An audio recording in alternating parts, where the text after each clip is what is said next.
In this section, we're going to learn how to edit on the timeline. Now, I'm a big fan of having you double click and kind of set your in and out points up here. But sometimes when you're trying to, as we were doing before, kind of tighten things up, the timeline is a great place to do some editing. So let's say that I just want to, and I'm going to zoom out here hitting my minus key.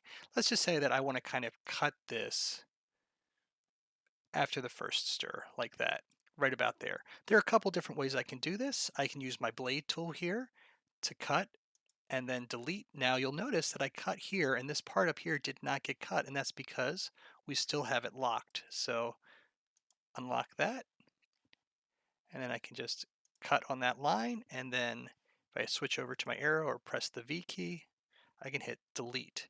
Another thing that we can do is we can also, I'm going to undo that, if we just drag over here, you'll see that you get this little arrow, and you can just drag that into the area that you want.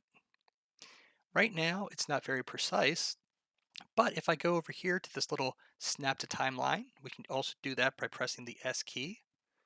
Now it'll snap right to and kind of stick to where I have that playhead.